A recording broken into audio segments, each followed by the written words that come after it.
सभी ने सुनी ही होगी। आवश्यकता ही आविष्कार की जननी होती है। तो इसी के साथ मैं शुरू करता हूँ आज का टॉपिक, डिजाइन थिंकिंग। तो ये डिजाइन थिंकिंग है क्या, इसके बारे में मैं आपको आज बताऊंगा। और इसके क्या क्या स्टेप्स होते हैं, किस तरीके से डिजाइन थिंकिंग की जाती है, कैसे प्रोडक्ट्स डिजाइन थिंकिंग से बनाए जाते हैं। मैं शुभ्रनील कुंडू, को फाउंडर ऑफ इंटेल एजुकेशन, आप सभी का स्वागत करता हूँ। सबसे पहले मैं आपको अपने बारे में बता दूं। मैं इंटेल एजुकेशन प्राइवेट लिमिटेड का को फाउंडर हूं। इसी के साथ मैंने कंप्यूटेशनल मैथमेटिक्स और इमेज प्रोसेसिंग के ऊपर एक्सपर्टीज है मेरा। और इसी के साथ मैंने माइक्रोसॉफ्ट के साथ रिसर्च भी किया है। तो शुरू करते हैं डिज़ाइन थिंकिंग के बारे में कि ये है क्या और ये कैसे कारगर होता है और इसका इस्तेमाल कैसे होता है, इसके स्टेप्स क्या होते हैं। तो सबसे पहले आ, हम लोग ये देखते हैं कि ये डिज़ाइन थिंकिंग की ज़रूरत क्यों है, और ये डिज़ाइन थिंकिंग एक्चुअली होता क्या है और ये शुरुआत कहाँ से हुई और इसका इस्तेमाल कहाँ होता है। तो आजकल की जितनी भी बड़ी कंपनीज है, जैसे amazon, फेसबुक, जियो, एडोबी, ऐसे जितनी भी कंपनीज है बड़ी बड़ी, वो सभी इस डिज़ाइन थिंकिंग मॉडल का काफ़ी इस्तेमाल कर रही है। वो इसलिए क्योंकि जो कन्वेंशनल जो तरीका चला आ रहा है प्रोडक्ट्स को सेल करने का, सर्विसेज को सेल करने का, वो ये है कि पहले प्रोडक्ट को बनाया जाता है, उसके बाद कस्टमर के पास जाया जाता है, उस प्रोडक्ट की खासियत बता के उसको मार्केट किया जाता है। और उसके बाद कस्टमर को अगर वो अपने हिसाब से ठीक लगे तो वो उसको खरीदता है। अदरवाइज वो, अगर उसके ज़रूरत के हिसाब से वो नहीं है, उसकी किसी ज़रूरत का नहीं है वो चीज़, तो वो उसको नहीं खरीदता है। तो ये जो है वो कन्वेंशनल अप्रोच जो चला आ रहा है काफ़ी दिनों से, काफ़ी सदियों से चला आ रहा है। लेकिन जो आज कल की जो कंपनीज है, जो सबसे बड़ी बड़ी कंपनीज है, इवन जो स्टार्टअप्स हैं, वो भी डिज़ाइन थिंकिंग के ऊपर काफ़ी महत्व दे रहे हैं। तो डिज़ाइन थिंकिंग है क्या? डिज़ाइन थिंकिंग में प्रोडक्ट को पहले नहीं बनाया जाता, पहले यूजर के पास जाके प्रॉब्लम को समझा जाता है और वहाँ रिसर्च की जाती है कि किस टाइप के प्रोडक्ट्स यूजर को या फिर मार्केट को वो प्रॉब्लम्स को सॉल्व करने के लिए ज़रूरत है।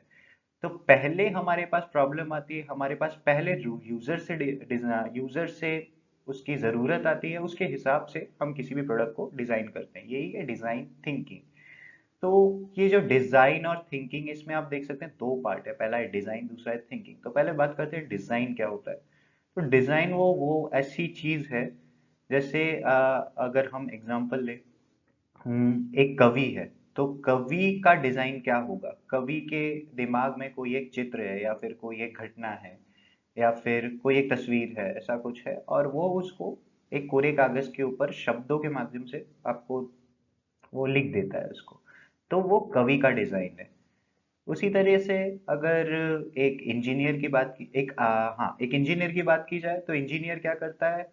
जो भी चीज उसके दिमाग में है, कोई एक सोच है, कोई एक मशीन है या फिर कोई सर्विस है, कोई सॉफ्टवेयर है जिसको वो बनाना चाहता है, तो उसको वो एक प्रारूप दे, एक एक रियलिटी, एक रियल चीज के रूप में ढाल दे जो कि यूज हो सके, अपने दिमाग से निकाल के उसको इम्प्लीमेंट करना रियल लाइफ में। तो वो एक इंजीनियर का डिजाइन है। इसी तरीके से एक आर्किटेक्ट का डिजाइन क्या होगा? आर्किटेक्ट अपने दिमाग में एक तस्वीर बनाएगा किसी एक घर की, किसी एक बिल्डिंग की, या फिर किसी भी एक शहर की जिसको प्लान करना है। तो वो डिजाइन पहले उसके दिमाग में होगा, उसके बाद वो उसको एक कागज पे उतारेगा, ड्राइंग करेगा, और उसके बाद उसको इम्प्लीमेंट किया जाएगा। तो ये हुआ डिजाइन। अब इसका दूसरा पार्ट है थिंकिंग। थिंकिंग मतलब सोचना। तो इसमें सोच बहुत महत्वपूर्ण होती है, क्योंकि पहले हम यूजर से प्रॉब्लम समझ रहे हैं कि क्या दिक्कत है, और फिर उसको एक बहुत ही लंबे सोच विचार के बाद उसके ऊपर काम किया जाता है और फिर प्रोडक्ट को बनाया जाता है। कैसे किया जाता है मैं आपको आगे बताऊंगा। तो ये है पूरा प्रोसेस डिजाइन थिंकिंग का, कि पहले आप प्रॉब्लम समझिए, पहले आप ज़रूरत समझिए कंज्यूमर की, यूज़र की, या फिर किसी भी तरह, कहीं भी आपको समाज में अपने चारों तरफ कोई भी प्रॉब्लम या कोई भी ज़रूरत दिखाई दे रही है, तो उस हिसाब से आप सोचेंगे कि क्या इसका सोल्यूशन हो सकता है, फिर उसको एक चित्र बनाएंगे अपने दिमाग में, फिर उसको आप लोग इम्प्लीमेंट करेंगे और एक डिज़ाइन थिंकिंग से बना हुआ प्रोडक्ट या फिर सर्विस तैयार होगा। तो जैसा कि आप देख सकते हैं कि सामने लिखा हुआ है, design thinking is a non linear iterative process. तो इटरेटिव प्रोसेस का मतलब क्या होता है? इटरेटिव मींस, इटरेटिव वर्ड का मतलब होता है किसी भी चीज को बार बार फिल्टर करके एक फाइनल रिजल्ट तक पहुंचना। सीधे आपने कुछ कैलकुलेट किया, कुछ सोचा और एक बार में उसका रिजल्ट आ गया, दैट इज नॉट इटरेटिव, उसको हम इटरेटिव नहीं बोलेंगे। इटरेटिव मतलब आपने पहले कुछ सोचा, उसको बनाया, बनाने के बाद उसको टेस्ट किया, चेक किया, उस आपको कुछ ठीक नहीं लगा, आपने उसमें सुधार किया, फिर दोबारा उसको यूज किया, यूज करके देखा नहीं इसमें कुछ और भी चीजों की जरूरत है, फिर आपने ऐसे 3-4 बार करके उसको और भी रिफाइन करके, उसको और ठीक करके, उसकी जरूरत के हिसाब से चीजों को बार बार चेंज करके एक फाइनल प्रोडक्ट जो आता है, उस इस प्रोसेस को बोलते हैं इटरेटिव प्रोसेस। और ये जो है, इसमें प्रॉब्लम को डिफाइन करना एक बहुत इंपॉर्टेंट बात हो जाती है, क्योंकि प्रॉब्लम हर किसी के लिए सेम नहीं होगा। आपके सामने 10 लोग हैं और एक कॉमन प्रॉब्लम है कि घर के आपके जो 10, एक फैमिली, एक मान लीजिए एक कोई कॉलोनी है जहाँ पे एक रोड है जो कि बहुत खराब हो गई है।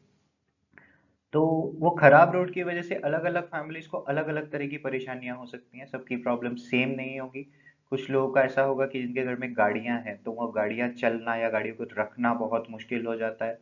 जो लोग पैदल निकलते हैं, बारिश के समय वहां पानी भर जाता है तो वहां पैदल चलना मुश्किल हो जाता है। गड्ढा होने के कारण उन गड्ढों में गंदगी भर जाती है, तो वो एक तीसरे तरह की प्रॉब्लम होगी। तो अलग अलग लोगों के लिए प्रॉब्लम अलग अलग तरीके से हो सकता है। तो प्रॉब्लम को डिफाइन करना एक बहुत इंपॉर्टेंट पार्ट है डिजाइन थिंकिंग का, कि प्रॉब्लम एक है कि रोड खराब है, लेकिन उसके मायने सबके लिए अलग अलग है जो भी वहां रहते हैं आसपास में। तो इस वजह से प्रॉब्लम को डिफाइन करना बहुत ज़रूरी होता है, और उसके बाद एक स्टेज आती है प्रोटोटाइपिंग एंड टेस्टिंग, जिसके बारे में आगे आपको बताऊंगा। अब आते हैं डिज़ाइन थिंकिंग में दो महत्वपूर्ण चीज़ें जो हैं वो हैं इनोवेटिवनेस और क्रिएटिवनेस। इनोवेशन और क्रिएटिविटी बहुत बहुत ज़रूरी है, आपका एक आउट ऑफ द बॉक्स सोचना, कुछ अलग सोचना, कुछ क्रिएटिव सोचना। क्योंकि अगर आपके पास एक सवाल है और आपको पता है कि इसका ये सही उत्तर है, तो उसमें आपको कुछ इनोवेशन या क्रिएटिव नहीं करना। आपको बस एक सेट प्रोसेस फॉलो करना है, कुछ सेट रूल्स फॉलो करने हैं, और उसके बाद आपको वो जवाब मिल जाता है।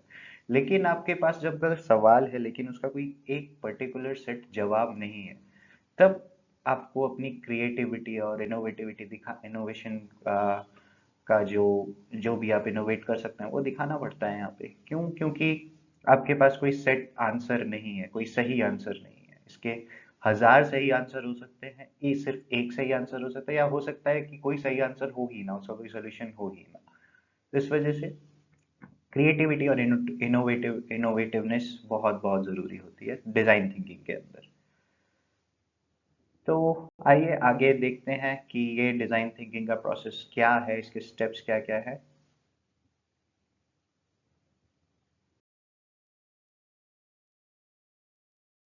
हाँ, उससे पहले हम लोग देख लेते हैं कि डिजाइन थिंकिंग की जरूरत क्यों पड़ी, क्यों ये डिजाइन थिंकिंग जरूरी है। तो मैं आपको एक छोटा सा एग्जांपल देता हूँ। आप सभी स्कूल में पढ़े होंगे, अगर आप स्कूल में पढ़े हैं तो वहाँ स्कूल में आप लोग ऐसे बच्चों के साथ जरूर मिले होंगे, आपके दोस्त रहे होंगे या खुद भी वैसे रहे होंगे, कि एक ऐसा बच्चा जो टीचर को क्या चाहिए उसको वो चीज़ बहुत अच्छे से पता है, कि टीचर क्या चाह रहा है। अगर कोई वो सवाल पूछ रहा है या कुछ बता रहा है तो वो जवाब में या रिस्पॉन्स में वो क्या चाह रहा है, ये चीज़ कुछ बच्चे ऐसे होते हैं जिनको बहुत अच्छे से पता होता है। तो ऐसे बच्चे ही क्लास में बहुत अच्छा करते हैं, उनके रिजल्ट्स भी बहुत अच्छे आते हैं, मार्क्स बहुत अच्छे आते हैं, क्योंकि उन्हें पता है कि टीचर किस तरह का आंसर या जवाब, कोई भी सवाल का कोई भी जवाब, किस तरह का जवाब वो एक्सपेक्ट कर रहा है। तो ऐसे बच्चे काफी मेरिटोरियस रहते हैं स्कूल में, लेकिन जैसे ही ऐसे बच्चे कॉलेज में आते हैं, उनके दिमाग में आइडियाज भरे होते हैं, बहुत आइडियाज होते हैं, लेकिन उनके साथ प्रॉब्लम ये हो जाती है कि उनको ये नहीं पता कि उस आइडिया को इम्प्लीमेंट करने के लिए शुरुआत कहाँ से करनी है। क्योंकि एक जवाब, एक सेट सवाल का जवाब देना, आपको पता है कि हाँ ये उसका सही आंसर है, ये मैं दे सकता हूँ। लेकिन ऐसा सवाल जिसके लाखों जवाब हो सकते हैं, और आपको कौन सा ठीक जवाब देना है, कौन सा मोस्ट एफोर्डेबल जवाब होगा, कौन सा जवाब ऐसा होगा जो कि सबसे सस्ता होगा या फिर जो सबसे ज़्यादा ज़रूरी होगा, जो सबसे ज़्यादा इम्प्लीमेंट किया जा सकता है। तो इस तरीके से इस जगह में आके ऐसे बच्चों का परेशानी शुरू होती है कि उनके दिमाग में आइडियाज तो होते हैं लेकिन शुरुआत कहाँ से करनी है उनको ये नहीं पता होता। क्यों? क्योंकि उन्होंने कभी अपने दिमाग में ये नहीं देखा है, ये नहीं सोचा है कि अगर जवाब हमारा गलत हो गया फिर मैं क्या करूंगा। क्योंकि उन्होंने सिर्फ सही जवाब देना ही सीखा है, गलती करना नहीं सीखते हैं। डिजाइन थिंकिंग अप्रोच इस चीज को पूरी तरीके से खत्म करती है। जैसा कि मैंने आपको बताया, इटरेटिव प्रोसेस है। मींस आप 100 बार गलती करेंगे, उसके बाद जो फाइनल 101 बार जो चीज बन के आएगी वो चीज ऑलमोस्ट परफेक्ट होगी। अदरवाइज जो शुरू में आप 1 बार 2 बार 3 बार करेंगे, वहां पे आपको गलती ही करनी है। आपको जो भी चीज बनानी है वहां आपको गलतियां दिखेंगी, वहां आपको समझना है कि इसमें कुछ कमी है, उसको कैसे सुधारना है। तो इसलिए भी डिज़ाइन थिंकिंग की बहुत बहुत ज़रूरत है। क्योंकि जब तक हम चीज़ों से, अगर हमने एक बार में सही चीज़ बना दी तो हमको ये नहीं पता लगेगा कभी। अगर हमने कोई एक चीज़ बनाई, कोई एक प्रोडक्ट डेवलप किया और हमने बोल दिया कि ये एकदम सही प्रोडक्ट है, सही सॉल्यूशन है, लेकिन वो आपके लिए सही है, सामने वाले के लिए हो सकता है वो नहीं हो। आपके सामने 1000 कस्टमर हैं, 1000 कंज्यूमर्स हैं, 1000 अलग अलग तरीके की सोच रखने वाले लोग खड़े हैं। आपके लिए जो प्रोडक्ट ठीक है, जरूरी नहीं है वो हजारों के लिए वो ठीक हो, उनके लिए वो जरूरतमंद हो सकता है उसमें उनको कुछ चीज ज्यादा चाहिए हो, कुछ चीज कम चाहिए हो। तो यहाँ पे आप क्या करेंगे कि आप आपने जो इतना खर्चा करके आपकी कंपनी ने एक पूरा नया प्रोडक्ट बनाया है, क्या आप उसको पूरा अबेंडन कर देंगे, बंद कर देंगे, खत्म कर देंगे? तो इससे नुकसान बहुत ज्यादा होता है। लेकिन अगर हम डिजाइन थिंकिंग का अप्रोच फॉलो करें, जिसमें पहले ही आप यूजर से या कस्टमर से पूछ लो कि भाई प्रॉब्लम क्या है, क्या क्या जरूरत है आपकी, तो आप जब एक प्रोडक्ट को डिजाइन करेंगे तो आप उसमें वो सभी जो भी पैरामीटर्स हैं और जो भी सारी खूबियां हैं वो सब उसमें आप पहले से ही डाल देंगे। फिर आपको यूजर को बस उसको इस्तेमाल करके टेस्ट करने की जरूरत है। दैट्स इट, और आपका प्रोडक्ट तैयार हो जाएगा। तो thinking like a designer can transform the way organisations develop product. Yes, तो एक डिजाइनर की तरह सोचना बहुत बहुत जरूरी हो जाता है। क्यों? क्योंकि मैंने आपको बताया कि एक डिजाइनर क्या है, वो अपने दिमाग में जो चीज है उसको सोच रहा है, उस चित्र को बना रहा है, और उसके दिमाग में जो भी चीज है उस चित्र को वो एक रियल लाइफ, एक लाइव प्रारूप दे रहा है आपको सामने। तो ये बहुत ही ज़रूरी हो जाता है ऑर्गेनाइजेशंस के लिए, प्रोडक्ट्स के लिए, सर्विसेज के लिए। और आजकल देखा गया है ज़्यादातर जो कंपनीज है वो डिज़ाइन थिंकिंग का अप्रोच करने वाले इंजीनियर्स को काफ़ी हाई सैलरी पे रखती है। क्योंकि इससे उनका लॉस कम हो जाता है, कस्टमर तक पहुंचना बहुत आसान हो जाता है, कस्टमर के डिमांड्स को सेटिस्फाई करना आसान हो जाता है। क्यों? क्योंकि प्रोडक्ट पहले नहीं बन रहा है, प्रोडक्ट तो तब बन रहा है जब कस्टमर ने अपनी प्रॉब्लम आपको बताई है। इस वजह से डिज़ाइन थिंकिंग बहुत बहुत इंपॉर्टेंट है। और जी हाँ, और ये जो डिजाइन थिंकिंग से बने हुई जो चीजें हैं वह कंपनी के पॉइंट ऑफ व्यू से इम्पोर्टेंट ना हो के कस्टमर के पॉइंट ऑफ व्यू से बहुत बहुत इंपॉर्टेंट है। एक इंसान के तौर पे, आप कंपनी के तौर पे मत देखिए, आप एक इंसान, एक कंज्यूमर के तौर पे देखिए। ये उनके लिए बहुत बहुत, उनके पॉइंट ऑफ व्यू से बनाई गई चीजें हैं। एक कंपनी के अंदर बैठे हुए लोग सिर्फ अपनी कंपनी के बारे में सोचेंगे, वो क्या क्या कर सकते हैं इस चीज के बारे में सोचेंगे। लेकिन डिजाइन थिंकिंग से बनी हुई चीजें सोचेगी कि पब्लिक को क्या चाहिए, सामने वाले को क्या चाहिए, एक ग्रुप, एक जगह में जो भी आपको प्रॉब्लम दिख रही है उसको सॉल्व कैसे करना है। तो ये टोटली एक पब्लिक पॉइंट ऑफ व्यू से बना हुआ प्रोडक्ट है, not from the company point of view. Company सिर्फ उस प्रॉब्लम का सॉल्यूशन दे रही है। कैसे दे रही है? वो अपने टेक्नोलॉजी से, जो भी वो सर्विसेज प्रोवाइड करती है, उनके पास जो जो अवेलेबल टेक्नोलॉजी है, जो भी अवेलेबल इंजीनियर्स हैं, एक्सपर्ट्स हैं, वो सब इसको इम्प्लीमेंट करते हैं, सॉल्यूशन ढूंढते हैं, और वो कोई भी एक प्रोडक्ट या सर्विस डिजाइन करते हैं।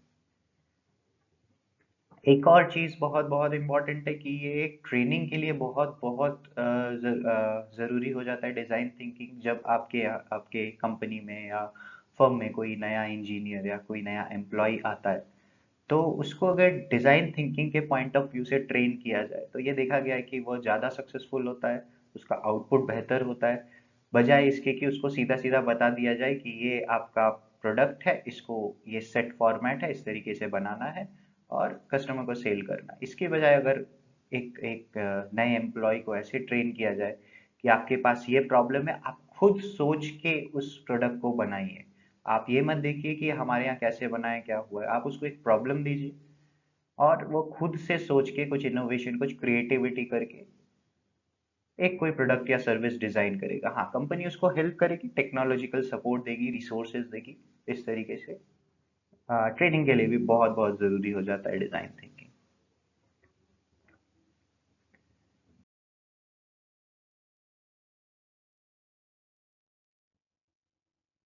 तो तीन महत्वपूर्ण स्तंभ, तीन महत्वपूर्ण पिलर्स मैं आपको बताऊंगा एक डिजाइन थिंकिंग से बने हुए प्रोडक्ट के लिए। सबसे पहले और सबसे जरूरी चीज है, क्या प्रोडक्ट फीजिबल है। Feasibility is very very important.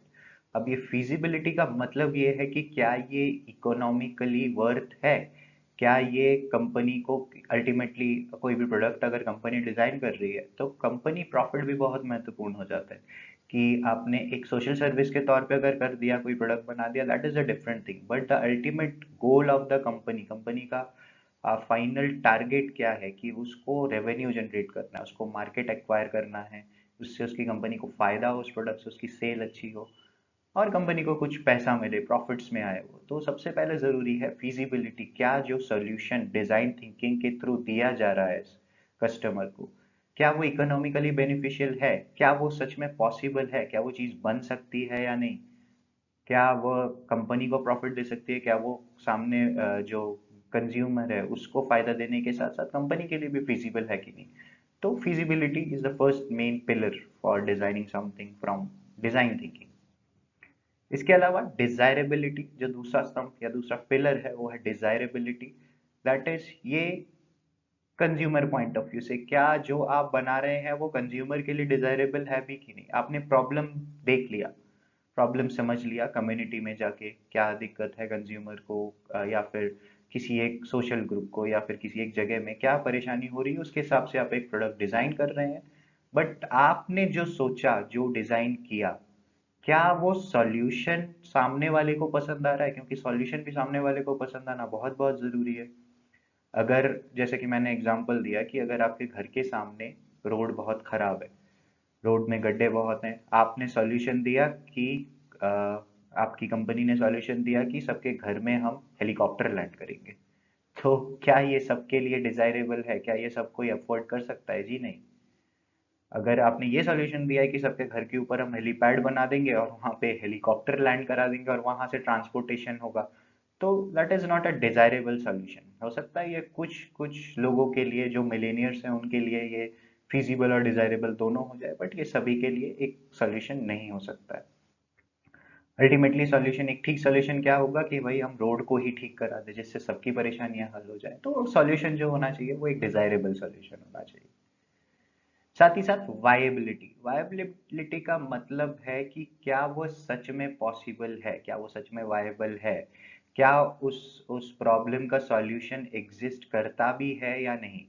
अगर कम्युनिटी, आप एक कम्युनिटी में गए, वहां पे ये परेशानी है कि उनको रहने के लिए जगह नहीं मिल रहा है कम्युनिटी के अंदर, वहां पे इतने घर बन गए हैं कि अब कोई नया घर, कोई आके नया घर बनाना चाहता है वहां पे, तो आर्किटेक्ट को नहीं पता कि उस जगह वहां पे जमीन ही नहीं है, तो मैं एक बड़ा घर कैसे डिजाइन करूं, क्योंकि वहां जगह ही नहीं है। अभी ऐसा तो नहीं है कि वह दूसरी जगह जाके घर बना दे, घर तो उसको वहीं चाहिए और बड़ा घर चाहिए, जो कि पॉसिबल ही नहीं है। तो वो ऐसा तो नहीं करेगा कि आसपास के घर को तोड़ के वहां पे एक नया घर बना देगा, ये चीज भी गलत हो जाएगी। तो वायबिलिटी भी बहुत जरूरी है कि क्या वो सॉल्यूशन जो आपकी कंपनी या आप प्रोवाइड कर रहे हैं as a part of design thinking, तो क्या वो पॉसिबल भी है या नहीं। ठीक है। तो ये जो तीन स्तंभ है, इन तीनों को ध्यान में रखते हुए, इन तीनों चीजों का जहां पे इंटरसेक्शन होता है, मतलब ये तीनों चीज जिस पॉइंट पे सेटिस्फाई करती हैं, वहां हमारा इनोवेशन होता है। जहाँ कोई भी प्रोडक्ट या कोई भी चीज, कोई भी सर्विस जो फिजिबल हो, जो डिजायरेबल हो, जो वायबल हो, ये तीनों चीजें जब एक साथ किसी प्रोडक्ट में हमको मिलेगी, तब जाके एक इनोवेशन निकल के आएगा, एक एक नया चीज, नया प्रोडक्ट जो सबके लिए सबके लिए आसान हो इस्तेमाल करना, जो सबके लिए फिजिबल हो, डिजायरेबल हो, वायबल हो, तो ऐसी चीज निकल के आती है। इसी को हम इनोवेशन बोलते हैं। और ये इनोवेशन कैसे आ सकता है? Using the process of design thinking.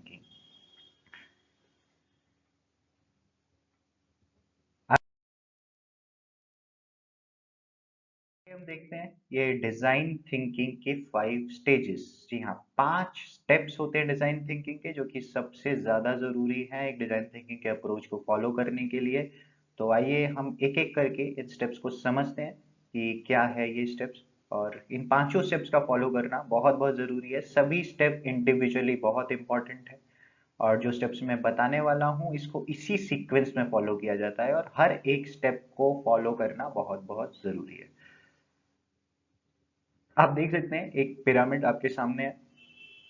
तो प्रॉब्लम होती है बहुत बड़ी, हमको प्रॉब्लम को धीरे धीरे धीरे करके जो भी हम प्रोडक्ट बना रहे हैं उस प्रॉब्लम को छोटा करना पड़ता है। We have to narrow it down, हमको इसको छोटा करना पड़ता है, चीज़ों को सोच के समझ के धीरे धीरे करके इसमें चीज़ें इंप्लीमेंट करने के बाद। क्योंकि आप सीधे प्रॉब्लम का सॉल्यूशन करने जाएंगे तो आपके पास बहुत सारे ओपिनियंस होंगे, बहुत सारे सॉल्यूशंस होंगे, बहुत सारे डिजाइन्स होंगे, बहुत सारी चीजें होंगी। तो आपको क्या करना है, उसमें से अनवांटेड चीजों को धीरे धीरे धीरे धीरे एक एक करके निकालना है। मैंने आपको शुरू में ही बताया था, इटरेटिव प्रोसेस, हर एक स्टेप में कुछ अनवांटेड चीजें हटेंगी, कुछ नई चीजें ऐड होंगी। तो ऐसे कर करके आपको फाइनल स्टेज पर पहुंचना है। तो जो सबसे पहला स्टेप होता है that is called empathy, empathy, या फिर एम्पैथाइज भी हम लोग बोल सकते हैं। तो और ये जो होता है, ये सबसे पहला स्टेप होता है डिजाइन थिंकिंग का। एम्पैथी का मतलब होता है कि सबसे पहले आपको लोगों के बीच जाना पड़ेगा, लोगों से बातचीत करनी पड़ेगी, प्रॉब्लम्स को समझना पड़ेगा लोगों के सामने वाले कंज्यूमर, कस्टमर, या फिर एक नॉर्मल ह्यूमन बीइंग के पॉइंट ऑफ व्यू से, not as a company's point of view. Company के तरीके से नहीं, आपको एक लोगों के बीच में जाके, कम्युनिटी में जाके, वहां जाके चीजों को समझना पड़ेगा, बातचीत करनी पड़ेगी, रिसर्च करना पड़ेगा। ये इस प्रोसेस को हम लोग बोलते हैं एम्पैथाइज।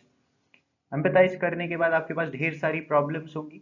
उसके बाद जो नेक्स्ट स्टेप आता है वो है डिफाइन, जो कि मैंने आपको पहले बताया था कि एक प्रॉब्लम को डिफाइन करना, उसको एक लाइन में या 4 लाइन में लेके आना। बहुत बड़ी प्रॉब्लम है, बहुत सारी प्रॉब्लम्स है, उन प्रॉब्लम को छोटा करके 3-4 लाइन में आप कैसे डिफाइन कर सकते हैं, जिसके अंदर सभी कुछ, पूरा एक प्रॉब्लम स्टेटमेंट, या फिर आपके लिए कह सकते हैं ऑब्जेक्टिव या एम आ जाए आपके पास।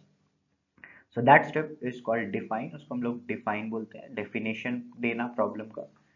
जब आपके पास अब एक एक ठोस परेशानी या ठोस मुद्दा आ गया है जिसका आप सॉल्यूशन सोच रहे हैं यूजिंग डिजाइन थिंकिंग, जिसको आप बनाने वाले हैं, नेक्स्ट स्टेप जो आता है वो होता है आइडिएट, यानी आइडियाज लाना, आइडियाज क्रिएट करना।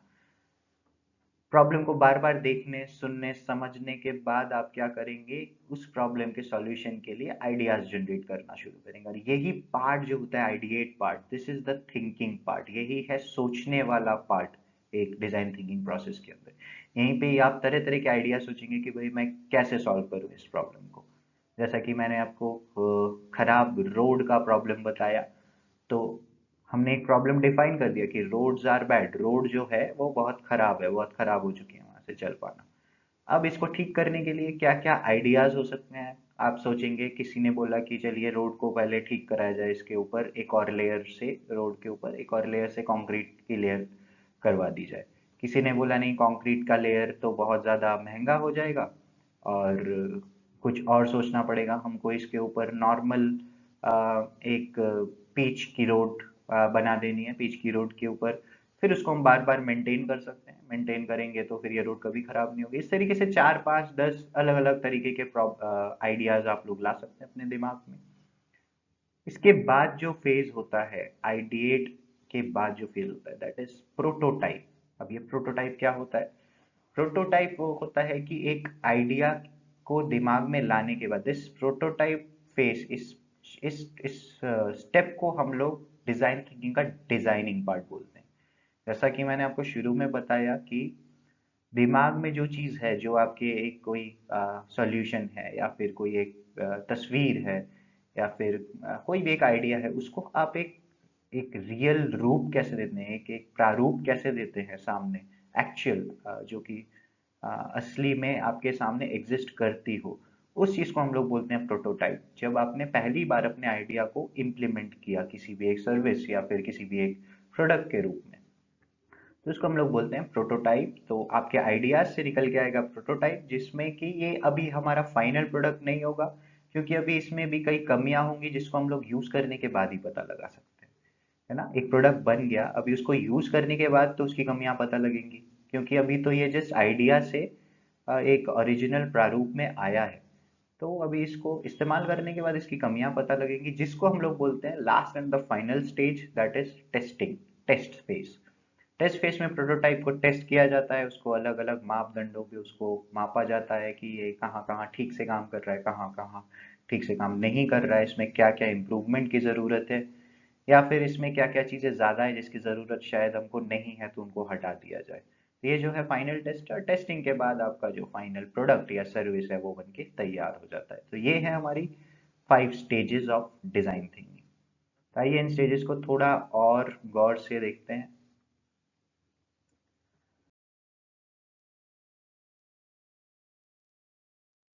जी हाँ, सबसे पहला स्टेज एम्पैथाइज रिसर्च। जैसा कि मैंने बताया था आपको, इसमें रिसर्च यूजर की नीड के हिसाब से, सामने वाला जो भी व्यक्ति है या फिर कोई कम्युनिटी या फिर कोई जगह है वहाँ पे जो उनकी ज़रूरत है उसके हिसाब से रिसर्च करना, पता लगाना, लोगों से बातचीत करना, उनकी प्रॉब्लम को समझना, है ना? जब तक हम बातचीत नहीं करेंगे, लोगों के बीच जाएंगे नहीं, उस प्रॉब्लम को फेस नहीं करेंगे और उस प्रॉब्लम को शेयर नहीं करेंगे, तब तक हम लोग उस प्रॉब्लम को समझ भी नहीं सकेंगे।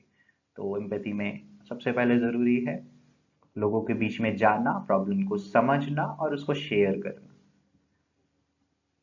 It is completely human centred process. ये पूरी तरीके से इंसानों पे निर्भर रहता है। यहाँ पे आप किसी सर्विस या टेक्नोलॉजी पे निर्भर नहीं रह सकते हैं, आपको लोगों के बीच जाना है। इंसान को इंसान से बात करके तब इंसान की प्रॉब्लम समझ में आएगी, आप मशीन के द्वारा इंसान की प्रॉब्लम नहीं जान सकते। जैसा कि मैंने बताया, बातचीत से, वहाँ पे बीच में जाके उसको, उस प्रॉब्लम को एक्सपीरियंस करके तभी आप एम्पैथी डेवलप कर सकते हैं, जो कि स्टेज 1 है। तभी आप प्रॉब्लम को आगे डिफाइन कर पाएंगे अपने शब्दों में। जी हाँ, तो इसी के साथ जैसा मैंने बोला, हाँ, दूसरा स्टेज है डिफाइन, दैट इज जब आपने लोगों से बात की, उनके उनके परेशानियों को समझा, उनकी ज़रूरतों को समझा, उसके बाद आप करेंगे डिफाइन। डिफाइन में जितना भी आपने इंफॉर्मेशन गैदर किया है, जितना भी आपको इंफॉर्मेशन मिला है, वो सब इंफॉर्मेशन एम्पैथी स्टेज से, स्टेज 1 से जितना भी आपको इंफॉर्मेशन मिला है, जो भी प्रॉब्लम्स मिली है, जो कुछ भी आपको मिला है, वो सबको आप एक जगह इकट्ठा करेंगे। इकट्ठा करने के बाद उन सबको बार बार देखेंगे, पढ़ेंगे, सोचेंगे। सोचने के बाद आप एनालाइज करेंगे। एनालाइज करने के बाद आप कोर प्रॉब्लम की मुद्दा क्या है, जैसे कि हम बोलते हैं, आपके सामने कोई आता है, वो 100 तरह की अलग अलग बातें करके चला जाए। मान लीजिए आप बैठे हुए हैं कहीं पे, और वो आपके पास सामने आता है, वो बोलता है मुझे ये चाहिए, मुझे आपसे ये बोलना है, मेरी ये परेशानी है, ये वो सब बहुत 100 तरह की बातें कर दे वो आपसे। आपके मुंह से कभी ना कभी ये शब्द निकला होगा, भाई आपने इतना कुछ बोल दिया, लेकिन मुद्दा क्या है, असली परेशानी बताओ, जड़ बताओ उसकी। तो वो जड़, द रूट कॉज एनालिसिस, उस तक पहुंचने के लिए आपको ये सभी स्टेप 1 को फॉलो करने के बाद root cause as a problem आपको डिफाइन करना पड़ेगा, और एक प्रॉब्लम स्टेटमेंट, जैसा कि मैंने बताया कि 3-4 लाइन की एक प्रॉब्लम को, ताकि आप उसको लिख के किसी को समझा सके कि जी हाँ ये प्रॉब्लम है। रोड वाले केस में, एग्जाम्पल में, आप एक प्रॉब्लम लिख सकते हैं कि रोड्स आर बैड, रोड खराब है, जिस वजह से ये प्रॉब्लम्स आ रही हैं। प्रॉब्लम सबकी अलग अलग होंगी, जैसा कि मैंने आपको बताया, लेकिन रूट कॉज क्या है, असली असली प्रॉब्लम क्या है, असली डेफिनेशन क्या है प्रॉब्लम की।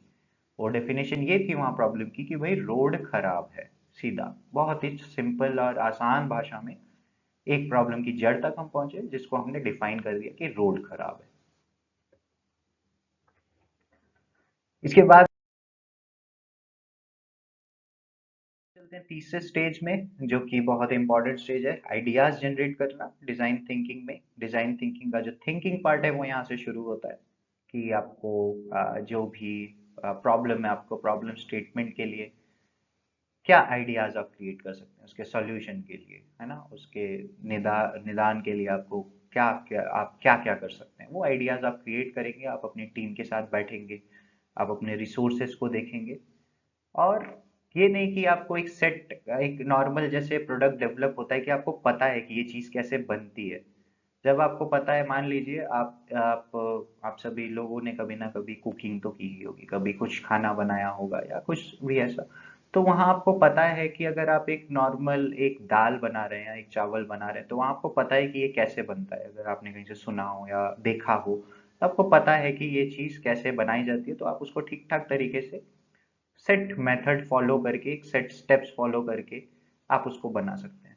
लेकिन डिज़ाइन थिंकिंग में आपको प्रॉब्लम है, लेकिन उसका सॉल्यूशन नहीं है, वो आपको खुद क्रिएट करना है। आपको एक नई डिश बनानी है, आप वो पुराना सेट फॉर्मेट से नहीं बना सकते, आपको एक नई चीज़ कुक करनी है। तो जब भी आप कोई नई चीज़ बनाने जाते हैं तो आपसे गलती होती है, कभी कुछ मसाला ज़्यादा हो जाता है, कभी नमक ज़्यादा हो जाता है। तो इसी तरीके से डिजाइन थिंकिंग में भी जब आप आइडियाज लाएंगे तो बहुत सारे आइडियाज आपके दिमाग में आएंगे, जहां आपको आउट ऑफ द बॉक्स सोचना है, थोड़ा सा हट के सोचना पड़ेगा, क्योंकि आपको नहीं पता ये सॉल्व कैसे होगा। आप तो आइडिया क्रिएट कर रहे हैं एकदम शुरुआत से। आइडिया के बाद अब इसको हम लोग को असली स्टेज, एक प्रोटोटाइपिंग स्टेज पर भी ले जाना है, तो यहाँ thinking out of the box बहुत बहुत जरूरी हो जाता है। एक सेट फॉर्मेट में ना सोचकर आपको थोड़ा हट के सोचना पड़ेगा फॉर डिजाइन थिंकिंग। इसी के साथ आइडिया फेज में आपको अल्टरनेटिव्स भी ढूंढने पड़ेंगे। ऐसा नहीं है कि आपके दिमाग में कोई आइडिया आया और वही फाइनल सॉल्यूशन हो गया, आपको हजारों आइडियाज चाहिए पड़ेंगे। वो आइडिया को आपको सोचना पड़ेगा कि भाई क्या इस आइडिया का कोई अल्टरनेटिव भी हो सकता है, क्या और भी कई तरीके हो सकते हैं, क्या जो मैंने सोचा इसके अलावा भी कोई, क्योंकि ज़रूरी नहीं है आपने जो आइडिया सोचा है, जो आपके दिमाग में आया है वही सॉल्यूशन हो, वही सबको पसंद आ जाए। तो इसलिए आपको उसके अल्टरनेटिव्स भी ढूंढने पड़ेंगे बहुत सारे, और कुछ इनोवेटिव सॉल्यूशंस भी होने चाहिए, क्योंकि आप आउट ऑफ द बॉक्स जब सोचेंगे और वो तीन स्तंभ, जब उन तीन स्तंभों को आप एक साथ लेके चलेंगे, तब आप कुछ इनोवेशन कर पाएंगे, कोई एक नई चीज बना पाएंगे।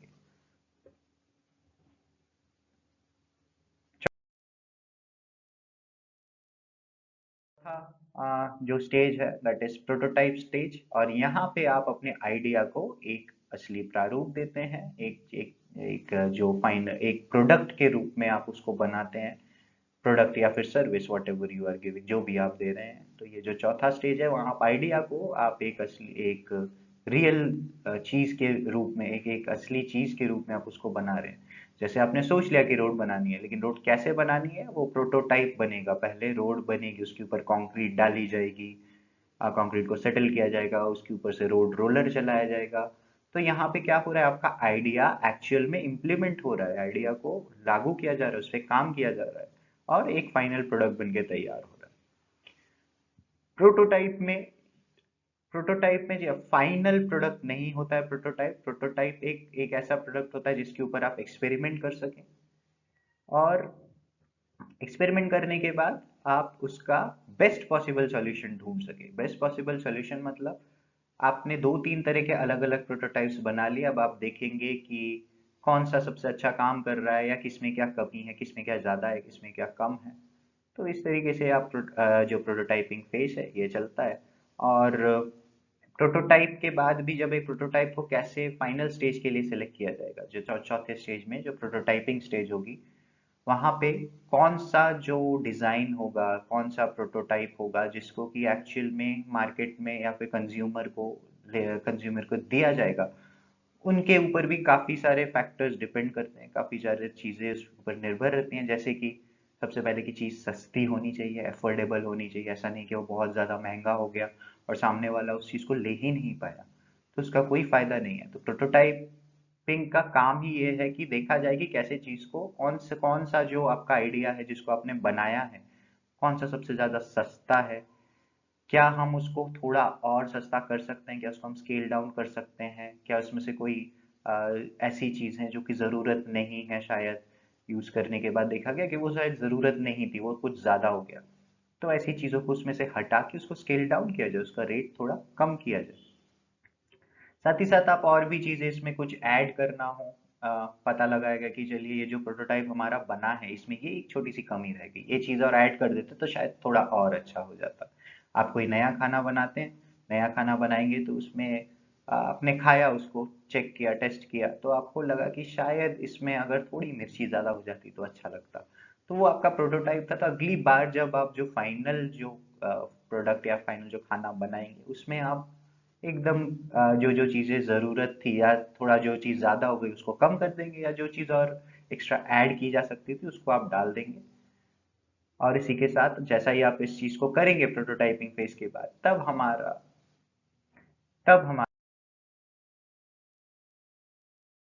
स्टेज 5 आता है, जो कि टेस्ट है। दैट इज, जो भी आपने सॉल्यूशन बनाया है, अब इसको एक कंज्यूमर के हाथ में दे के इसको यूज कराया जाए। यूज कराने से क्या होगा कि कंज्यूमर इस चीज को यूज करके, वो जहां पे भी ये प्रॉब्लम है जिसका आप सॉल्यूशन दे रहे हैं, उनको फायदा हो रहा है कि नहीं, ये चीज पता लगेगी टेस्टिंग फेज में। टेस्टिंग फेज में आप लोगों से चीज यूज करवाते हैं। यहाँ पे आप बल्क में एकदम चीजों को प्रोड्यूस नहीं करते हैं जब तक कि आपका टेस्टिंग फेज क्लियर नहीं हो जाता है। टेस्टिंग फेज में आप एकदम थोक में चीजें नहीं बनाते, आप कुछ कुछ गिनी चुनी चीजें बनाते हैं जिसको आप टेस्ट करने के लिए लोगों तक पहुंचा देते हैं। लोग, फिर आप उसका रिएक्शन देखते हैं, फीडबैक देखते हैं कि लोगों से कैसा रिएक्शन आ रहा है, फीडबैक आ रहा है, कितना मार्केट में ये चीज आ, लोगों तक पहुंच पा रही है, कितना मार्केट में ये फैल रहा है, क्या लोगों को सच में ये फायदेमंद हो भी रहा है या नहीं, क्या मार्केट इससे अट्रैक्ट हो रहा है, क्या आपको प्रॉफिट हो रहा है कि नहीं, ये सारी चीजें टेस्टिंग फेज में देखी जाती हैं। और टेस्टिंग के रिजल्ट्स को भी कई बार रीडिफाइन करके हम एक नया चीज भी और इसमें इम्प्लीमेंट करके नई चीज बना सकते हैं। टेस्टिंग फेज के बाद जो भी प्रोडक्ट आता है, that is your final product, वही आपका फाइनल प्रोडक्ट हो जाता है। एंड दिस होल 5 स्टेजेस, पांचों स्टेजेस को कंबाइन कर दिया जाए तो यही है आपका डिजाइन थिंकिंग का प्रोसेस। तो अब हम लोग को पता है कि डिजाइन थिंकिंग का स्टेप्स कहाँ से शुरू करना है और कहाँ खत्म करना है। शुरू करना है एम्पैथाइज से, उसके बाद प्रॉब्लम को एम्पैथाइज में लोगों से बातचीत करनी है, प्रॉब्लम को समझना है लोगों के बीच में जाके। उसके बाद प्रॉब्लम को डिफाइन करना है कि रूट कॉज क्या है, असली प्रॉब्लम की जड़ क्या है, और प्रॉब्लम को हम लोग 3-4 लाइन में डिफाइन कर सके, बता सके। ऐसा नहीं कि 1000 लोगों ने 1000 तरीके की परेशानियां बता दी और वो हजारों परेशानियां हमने लिख ली, ऐसा नहीं है। उसको हम लोगों को 4 लाइन के अंदर उसका एक डेफिनेशन देना है छोटा सा कि ये प्रॉब्लम है। उसके बाद हम आइडियाज क्रिएट करेंगे आइडिएट फेस में, जिसमें बहुत सारे आइडियाज होंगे, और उन आइडियाज को फिर हम प्रोटोटाइप फेस में हम उसको एक असली प्रारूप देंगे, एक रियल रियल थिंग के रूप में, रियल प्रोडक्ट के रूप में उसको बनाएंगे, और अंत में उसको टेस्ट करेंगे हम लोग। और टेस्टिंग के बाद जो भी हमारा प्रोडक्ट निकल के आएगा, that will be our final product, वो हमारा फाइनल प्रोडक्ट होगा। अब हम देखते हैं डिजाइन थिंकिंग के अप्रोच के बारे में। एक एक नटशेल में, एक समरी के रूप में अगर मैं आपको बताऊं, तो सबसे पहले आपको क्या करना है, एक क्वेश्चन फ्रेम करना है कि आप किस तरह का सॉल्यूशन प्रोवाइड कराना चाहते हैं। उस सॉल्यूशन का आपके पास, उस सॉल्यूशन को देने के लिए क्या आपके पास रिसोर्सेज हैं, क्या आपके पास संसाधन मौजूद हैं, उस क्या आप उस सॉल्यूशन का हल ढूंढ भी सकते हैं कि नहीं, है ना। इसलिए क्वेश्चन रेज करना बहुत बहुत जरूरी है, क्वेश्चन बनाना बहुत जरूरी है कि आपको किस फील्ड में डिजाइन थिंकिंग करनी है, किस, अगर आपकी कंपनी, अगर कोई कंपनी है, या फिर आप एज एन इंडिविजुअल, अगर आपका एक्सपर्टीज है बिल्डिंग में, आर्किटेक्चर में, सॉरी, अगर आपका आर्किटेक्चर में एक्सपर्टीज है और आप चले जाते हैं सॉफ्टवेयर डिजाइन करने के लिए, तो ना तो आप कोई क्वेश्चन फ्रेम कर पाएंगे, ना कुछ डिजाइन कर पाएंगे, ना डिजाइन थिंकिंग का अप्रोच अप्लाई कर पाएंगे। तो आपको देखना पड़ेगा कि पहले आपको एक क्वेश्चन बनाना पड़ेगा कि भाई मेरे को किस फील्ड में रिसर्च करना है, किस टाइप की प्रॉब्लम्स का सॉल्यूशन करना है। इसके बाद आप क्या करेंगे, हाँ, इंस्पिरेशन गैदर करेंगे by discovering what really people need, है ना, लोगों को क्या ज़रूरत है। जब आपने एक बार पता लगा लिया कि भाई मेरे को इस फील्ड में सॉल्यूशन प्रोवाइड करना है, जैसे अगर आप सॉफ्टवेयर इंजीनियर हैं तो आप सोचेंगे कि सॉफ्टवेयर बेस्ड जो प्रॉब्लम्स है मैं उसको सॉल्व करूँ। अगर आप एक आर्किटेक्ट है तो आप सोचेंगे कि मैं building design, city planning, like this, इस तरीके की चीज़ें का सॉल्यूशन मैं दे सकूँ। अगर अगर आप एक हार्डवेयर इंजीनियर हैं तो आप सोचेंगे कि जो भी जो कंप्यूटर हार्डवेयर है, या फिर कोई भी प्रोडक्ट है जो हार्डवेयर बेस्ड प्रोडक्ट्स है, उनके ऊपर मैं सॉल्यूशन दे सकूं। तो उसके बाद आप क्या करेंगे, ये क्वेश्चन डिफाइन करने के बाद आप इंस्पिरेशन गैदर करेंगे, that is the empathise phase. Empathise phase में आप क्या करते हैं, लोगों से बातचीत करते हैं और जानते हैं कि क्या ज़रूरत है, क्या प्रॉब्लम है, क्या ज़रूरत है लोगों की। इसके बाद आप आइडियाज जनरेट करेंगे, सॉल्यूशन बनाएंगे, इनोवेटिव थिंकिंग करेंगे, क्रिएटिव थिंकिंग करेंगे, आउट ऑफ द बॉक्स सोचेंगे।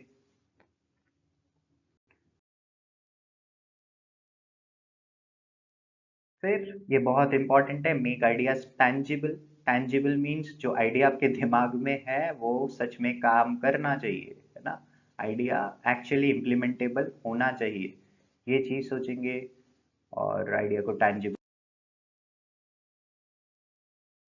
करने के बाद आप उसको टेस्टिंग करेंगे, है ना, समझने के लिए लोगों से फीडबैक लेंगे।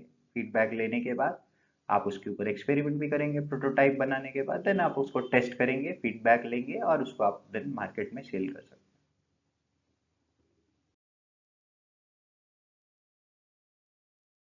और अंत में आप अपनी जो भी कहानी है उसको शेयर भी कर सकते हैं, किस तरीके से आपने डिज़ाइन किया, किस तरीके से आप प्रॉब्लम से इंस्पायर हुए, प्रॉब्लम को समझा और उसके बाद आपने जो भी है प्रोडक्ट को डिज़ाइन किया। तो आप इस चीज़ को शेयर करेंगे तो और भी लोगों का डिज़ाइन थिंकिंग के ऊपर अट्रैक्शन बढ़ेगा कि ये कितनी अच्छी चीज़ है।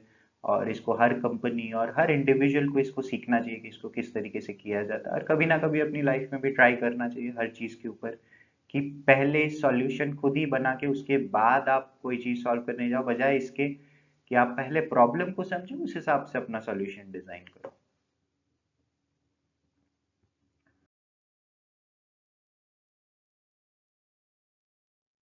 अभी तक जो भी मैंने आपको बताया वहां पे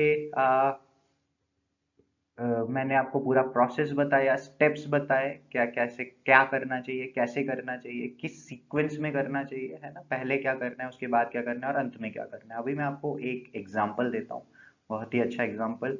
वो है इन्वेंशन ऑफ यूवीसी बॉक्स। एक यूवीसी बॉक्स है, देखते हैं ये चीज़ क्या थी और इसका इन्वेंशन कैसे हुआ। ये जो यूवीसी बॉक्स है, इसका जो भी इन्वेंशन हुआ है, ये पूरा एक डिज़ाइन थिंकिंग के अप्रोच से हुआ है। तो देखते हैं इसके इसके इसका इन्वेंशन हुआ कैसे, इसकी आवश्यकता क्यों पड़ी, है ना। क्योंकि जैसा कि मैंने शुरू में बताया था, आवश्यकता ही आविष्कार की जननी होती है। तो देखते हैं इसकी ज़रूरत क्यों पड़ी। तो ये कुछ ऐसा बॉक्स है, ये कुछ ऐसा दिखता है। तो प्रॉब्लम क्या थी। सबसे पहले जो कंपनी थी, कंपनी ने इंटेला कंपनी ने प्रॉब्लम देखा कि हम लोग हार्डवेयर बेस्ड सॉल्यूशन प्रोवाइड करते हैं, सॉफ्टवेयर बेस्ड सॉल्यूशन प्रोवाइड करते हैं, हम डिवाइसेस बनाते हैं, हमारे पास टीम भी है ऐसी चीज़ें बनाने के लिए। तो हम लोग आसपास अपने आसपास होने वाली प्रॉब्लम्स को देखने लगे, कहाँ क्या प्रॉब्लम्स है। तो इस टाइम का सबसे बड़ा प्रॉब्लम जो आप और हम सब सब फेस कर रहे हैं वो है कोरोना वायरस। तो इस सबसे बड़ी प्रॉब्लम में भी कई तरह के सॉल्यूशन थे। जो मेडिकल टीम थी वो जो मेडिकल टीम है दुनिया में अलग अलग जगह पे जो भी फार्मास्यूटिकल कंपनीज हैं, वो सब वैक्सीन या फिर इसकी दवाई बनाने के लिए डिजाइन थिंकिंग का अप्रोच फॉलो कर रही हैं। हमारी जैसी कंपनीज क्या कर रही हैं कि इससे कैसे बचा जाए, प्रिवेंशन कैसे किया जाए, और हमारे पास जो अवेलेबल रिसोर्सेज है उनका इस्तेमाल करके कैसे इसको प्रिवेंट कर सकते हैं। हम लोगों ने इस तरह का एक फ्रेम सोचा, क्वेश्चन डिराइव किया कि आपको किस तरह के प्रॉब्लम जिसका सॉल्यूशन हम दे सकते हैं, है ना। क्योंकि एक hardware based software based research and development company है, वो एक वैक्सीन नहीं बना सकती। अगर हम लोग प्रॉब्लम स्टेटमेंट ये डिफाइन कर लेते कि हमें वैक्सीन बनानी है, तो हम वो नहीं कर सकते थे, क्योंकि हमारे पास ना रिसोर्सेज है ना हमारे पास एक्सपर्टीज है एक वैक्सीन बनाने के लिए। तो हमने वो प्रॉब्लम की तरफ जाना सोचा जो कि जिसका सोल्यूशन हम प्रोवाइड कर सकते हैं, जिसके एक्सपर्ट्स हमारे पास हैं, और जिस चीज़ पे हम काम करते हैं, जिसके रिसोर्सेज हमारे पास अवेलेबल है। तो कोरोना वायरस का परेशानी थी, तो इसको कैसे इससे प्रिवेंट किया जाए। तो जैसा डब्ल्यू एच ओ ने बताया था कि आपको हैंड सैनिटाइजर का बार बार इस्तेमाल करना है, आपको पानी से बार बार अपना हाथ साबुन से या हैंड वॉश से बार बार धोना है, ठीक है। तो मास्क पहनना है, ये सब सॉल्यूशंस बताए थे प्रिवेंशन के लिए। लेकिन जब हम लोगों ने देखा प्रैक्टिकली कि क्या सिर्फ इतना सॉल्यूशन काम कर रहा है, जी नहीं, नहीं काम कर रहा था।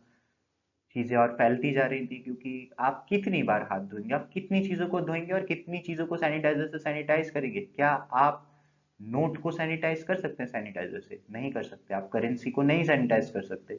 और करेंसी नोट्स जो हैं वो तो न जाने कितने लोगों के हाथ से कहाँ कहाँ से आकर आपके आपके पास तक पहुंच रही है, इसका कोई जवाब नहीं है। लेकिन हम उसको उसको सैनिटाइज करने का कोई तरीका ही नहीं था। फल सब्जियों को आप धो लेंगे लेकिन आप उसको सैनिटाइजर से सैनिटाइज नहीं कर सकते। आप जो कपड़े पहनते हैं, आप जितनी भी बार बाहर जा रहे थे, आपको घर आके बार बार उन कपड़ों को धोना पड़ रहा था। सब सोचिए आपने कितना पानी इस्तेमाल किया है इस चीज के लिए कि बार बार एक कपड़े को आप धो रहे हैं। आप मास्क पहन के आए, मास्क घर पे आए, उस मास्क को धोना पड़ा, उसके बाद ही आप उसको यूज कर सकते हैं। है ना? आप मान लीजिए एक 15 मिनट के लिए भी बाहर गए और घर पे आके आपको उस कपड़े को धोना पड़ रहा है, तो कितने पानी की भी बर्बादी हो रही है। कागज एक ऐसी चीज है, वो भी नोट की तरह ही है, न जाने कितने हाथों से होके गुजरता है और वो आपके पास आकर पहुंचता है। बट कागज को भी सैनिटाइज करने का कोई तरीका नहीं था। तो इसका सॉल्यूशन ये जो था, ये एम्पैथाइज फेज था। एम्पैथाइज फेज में जैसा कि बताया, लोगों के बीच जाना है, उनकी प्रॉब्लम्स को समझना है कि पानी का बर्बादी हो रही है, नोट सैनिटाइज नहीं कर पा रहे हैं, फल सब्जियों में सैनिटाइजर नहीं लगा पा रहे हैं, कागज को सैनिटाइज नहीं कर पा रहे हैं। प्रिवेंशन जो हो रहा है वो उन्हीं चीज़ों के लिए हो रहा है, जैसे आप मास्क पहन रहे हैं, सोशल डिस्टेंस कर रहे हैं, लेकिन सामान सामान का जो भी इस्तेमाल कर रहे हैं वो हर सामान सैनिटाइज नहीं हो पा रहा है। तो ये सारी प्रॉब्लम्स थी, इनका सॉल्यूशन ढूंढना था। तो एक एक प्रॉब्लम स्टेटमेंट बनाया गया, है ना। दूसरा जो स्टेप होता है वो होता है प्रॉब्लम को डिफाइन करना। तो प्रॉब्लम डिफाइन हो चुकी थी कि कोई ऐसी चीज चाहिए जो उन चीजों को भी सैनिटाइज कर पाए जो सैनिटाइजर या पानी के इस्तेमाल से परे हो, जो इनसे सैनिटाइज ना हो पाता हो, जो कि और ऐसे डिवाइस बनानी, ऐसा कोई चीज निकाल के लाना है जो इन सब चीजों को भी सैनिटाइज कर पाए। तो जब इस बारे में सोचा गया,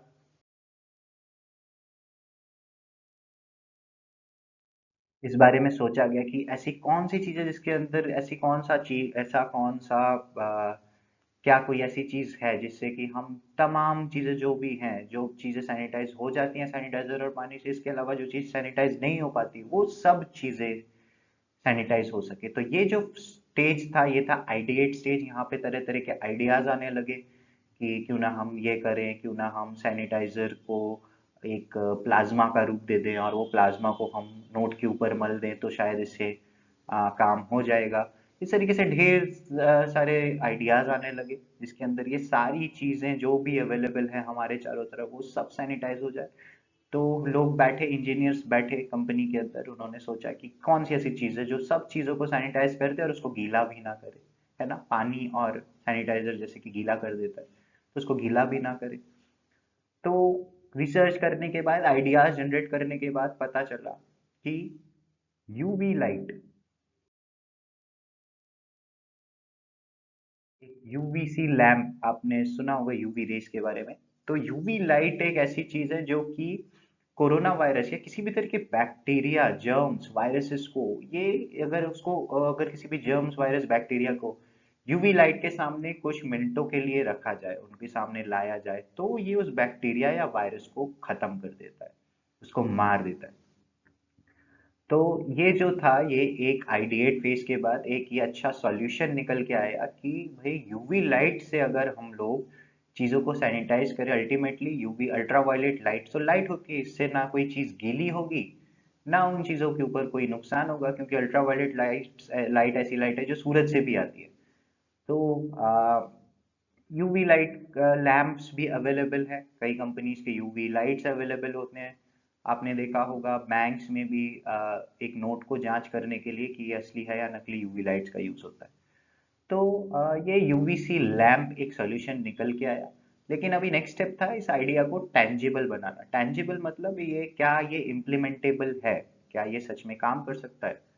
तो जब यूवी लाइट का इस्तेमाल करके हम लोगों ने देखा कि क्या वायरस और बैक्टीरिया मर रहे हैं, तो जो हमने देखा कि वायरस और बैक्टीरिया तो मर रहे थे, लेकिन एक और प्रॉब्लम इससे जनरेट हो गई कि यूवी लाइट जो होता है, इससे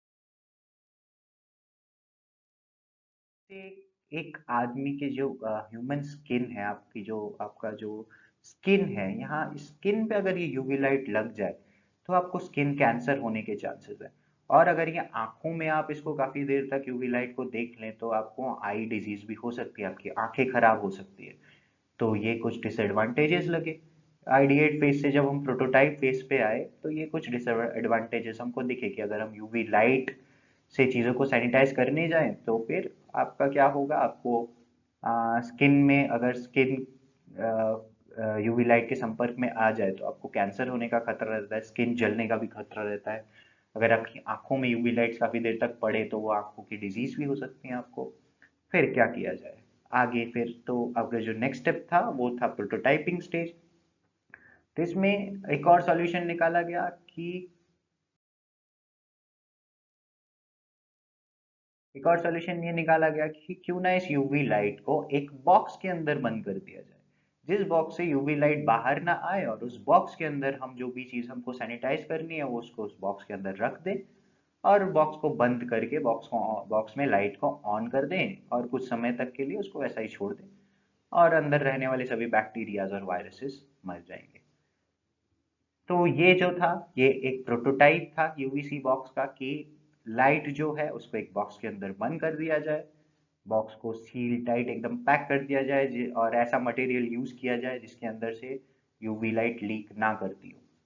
और इस तरीके से एक प्रोटोटाइप बनाया गया सबसे पहले यूवीसी बॉक्स का। फिर प्रोटोटाइप बनाने के बाद अलग अलग प्रोटोटाइप्स बनाए गए कि कौन सा है छोटा बॉक्स, बड़ा box, 30 litre, 60 litre, 90 litre, 120 litre, अलग अलग डिजाइन्स में बनाए गए, अलग अलग शेप्स में बनाए गए। जो भी प्रोटोटाइप में क्या होता है कि हम लोग चीज़ों को अलग अलग आइडियाज़ को हम लोग अलग अलग डिज़ाइन में ढाल देते हैं और देखते हैं, फिर देखते हैं कि कौन सा सबसे ज़्यादा इकोनॉमिकल है, कौन सा सबसे ज़्यादा यूजेबल है, कौन सा सच में हमारा जो प्रॉब्लम है उसको सॉल्व कर रहा है। तो जब प्रोटोटाइप बनाया गया, जब प्रोटोटाइप बनाया गया तो प्रोटोटाइप्स में एक और प्रॉब्लम देखने को मिला कि भाई अगर आपने हमारा ये बॉक्स बन के तैयार हो गया है, अभी हम इसको इस्तेमाल भी करना शुरू कर देते हैं, लेकिन क्या हो अगर हम इसके बॉक्स के अंदर जो भी हमारा सामान हमको सैनिटाइज करना है वो इस बॉक्स के अंदर हम इस सामान को रख दें, बॉक्स को बंद कर दें, बॉक्स को ऑन कर दें कुछ समय के लिए टाइमर लगा के। कुछ एक टाइमर सेट कर देते हैं कि 2 मिनट के टाइम के लिए इसको ऑन कर देते हैं और बॉक्स को बंद कर देते हैं। लेकिन इससे दूसरा प्रॉब्लम निकल के आया कि क्या हो अगर कोई गलती से उस बॉक्स को आके जब वो ऑन हो उस स्थिति में आके उस बॉक्स को खोल दे। इससे क्या होगा, यूवी लाइट्स फिर बाहर आने लगेगी। जो भी इंसान आके उस बॉक्स को खोलता है उसकी आंखों में यूवी लाइट्स लग सकती है, उसका हाथ यूवी लाइट के ऊपर आ सकता है। तो ये वाली प्रॉब्लम जो प्रोटोटाइपिंग फेज था वहां से निकल के आई कि बॉक्स खुलने में भी लाइट ऑन रह रही थी। तो प्रोटोटाइप के बाद जैसा कि हमने बताया कि आप अगर इसमें कोई कमी रह गई है तो हम क्या कर सकते हैं, उस कमी को भी हटा सकते हैं प्रोटोटाइप से। तो इसके लिए क्या किया गया कि ऐसा फीचर बनाया गया, इस बॉक्स के अंदर ऐसा फीचर दिया गया कि जैसे ही आप बॉक्स को खोलेंगे, अगर कोई गलती से आके बॉक्स को खोल देता है ऑन पोजीशन में, तो लाइट अपने आप बंद हो जाए। ये इसका सॉल्यूशन निकल के आया।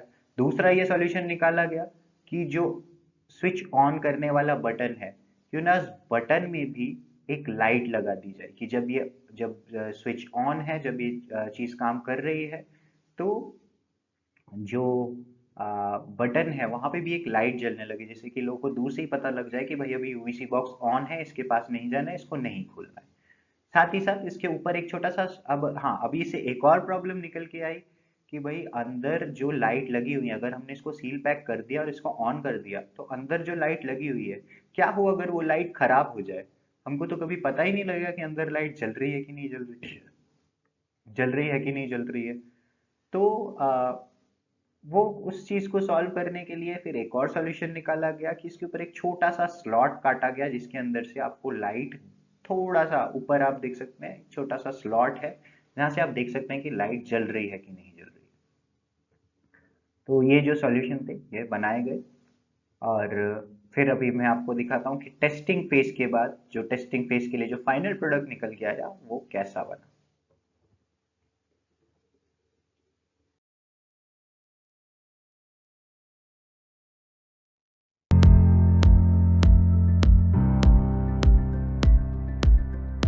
आप देख सकते हैं पावर ऑन इंडिकेटर बटन, ऊपर एक स्लॉट भी दिया हुआ है, काउंटडाउन टाइमर से आप टाइम भी देख सकते हैं कि टाइम खत्म हो रहा है। आप बटन के ऊपर भी देख सकते हैं लाइट जल रही है, और जैसे ही टाइम खत्म होता है लाइट अपने आप बंद हो जाती है।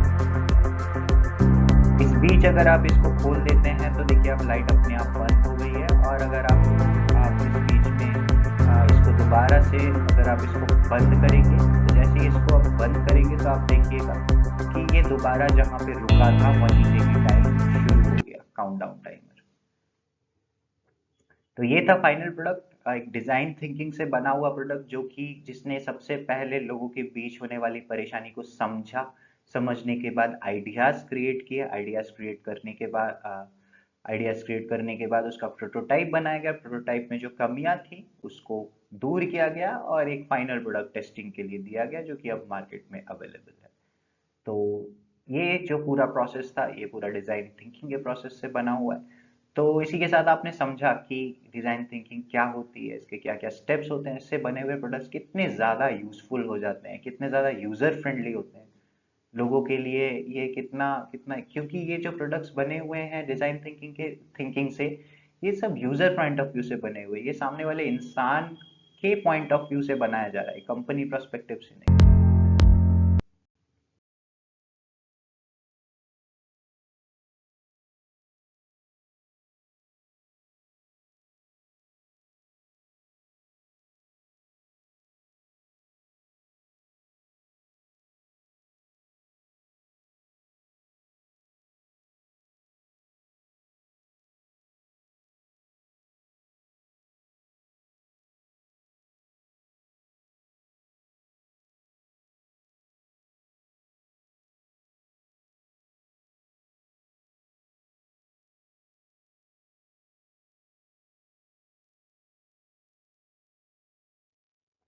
तो ये जो फाइनल प्रोडक्ट बन के आया इसके अंदर आप जो भी हमारी प्रॉब्लम्स थी वो सारी सॉल्व हो गई, सभी चीज इसके अंदर सैनिटाइज हो सकती है। और ये इसी तरीके से ये डिजाइन थिंकिंग से बने हुए हजारों प्रोडक्ट्स मार्केट में अवेलेबल है जो कि बहुत ही अच्छा कर रही है। और डिजाइन थिंकिंग जरूरी नहीं है कि कोई प्रोडक्ट ही हो डिजाइन थिंकिंग से निकल गया, कोई सर्विस भी हो सकती है, कोई आइडिया भी हो सकता है ना। तो मैं आशा करता हूँ आपको डिजाइन थिंकिंग अच्छे से समझ में आ गया होगा,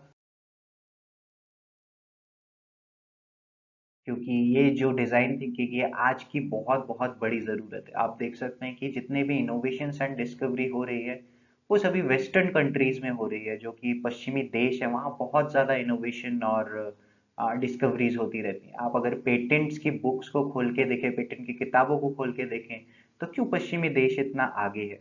क्योंकि वहाँ डिज़ाइन थिंकिंग को बहुत ज़्यादा महत्वता दी जाती है। ना केवल कॉलेज में या फिर ना केवल सिर्फ कंपनीज में, बल्कि कॉलेजेस में भी डिजाइन थिंकिंग बाकायदा पढ़ाया जाता है। इसके अलावा स्कूल में भी इनोवेशन एंड क्रिएटिविटी पढ़ाई जाती है, वहाँ स्टेम एजुकेशन की शिक्षा दी जाती है स्कूल के बच्चों को, कि कैसे साइंस टेक्नोलॉजी इंजीनियरिंग मैथमेटिक्स को आप अपने करिकुलम में इम्प्लीमेंट करके, आप अपने करिकुलम के साथ जोड़ के बच्चों के अंदर इनोवेशन और क्रिएटिविटी का जो एक बहुत ही आज के समय जो ज़रूरत है वो चीज़ को कैसे उभार आ जाए, उस चीज़ को कैसे निकाला जाए, है ना। बच्चों को ये सिखाया जाता है कि आप खुद से सोच के प्रॉब्लम का सॉल्यूशन निकालो। ऐसा नहीं है कि आपको कोई एक चीज़ पढ़ा दी गई, आपको पता है कि आंसर क्या है, आप अपने परीक्षा में बैठे, वहाँ पे आपको प्रश्न मिला, प्रश्न के बाद आपको उत्तर भी पता है क्या है और आपने उसको लिख दिया जो आपके दिमाग में है। प्रश्न ऐसे होने चाहिए जिसके जवाब, जिसका एक जवाब ना हो, जिसके हजारों जवाब हो। प्रश्न होना चाहिए प्रॉब्लम के रूप में कि इस प्रॉब्लम का क्या सॉल्यूशन निकल सकता है। तब जाके एक बच्चा अपनी क्रिएटिविटी और एक अपनी इनोवेशन स्किल्स को निकाल सकता है। आप इससे देखिएगा कि दुनिया में कितने इनोवेशंस होंगे, कितनी क्रिएटिविटी, कितनी नई चीजें निकल के आएंगी, जिसका कि आज हमारे देश में थोड़ी कमी है। तो डिजाइन थिंकिंग का बहुत ज्यादा महत्वता बढ़ जाती है हमारे देश में। तो इसको जितना जल्दी हो सके हमें अपने अपने स्वभाव में, अपने दिनचर्या में, अपने स्कूल्स में, कॉलेजेस में, कंपनीज में इसको लागू करना है, क्योंकि ये आज की ज़रूरत है, अभी की ज़रूरत है। क्योंकि जब तक आप सामने जो कि पब्लिक है, सामने जो कम्युनिटीज है, उनकी प्रॉब्लम्स को जब तक आप नहीं समझेंगे तब तक आप एक उनके लायक चीज़ नहीं बना सकते और तब तक इनोवेशंस भी नहीं हो सकते। तो सोचते रहिए, और प्रॉब्लम्स का सॉल्यूशन ढूंढते रहिए। और आशा करता हूँ आज ही आप इस सेशन को देखने के बाद, डिज़ाइन थिंकिंग के बारे में जानने के बाद, अपने चारों तरफ होने वाली प्रॉब्लम्स को देखेंगे और खुद से कुछ ना कुछ सॉल्यूशन सोचेंगे, जो कि आगे या फिर अभी कभी भी आपके या आपके देश के हित में काम कर सकता है। तो आशा करता हूँ आपको ये सेशन अच्छा लगा होगा। इसी के साथ मैं ये सेशन कंप्लीट करता हूँ, ख़त्म करता हूँ। आप लोगों का बहुत बहुत धन्यवाद। जय हिंद।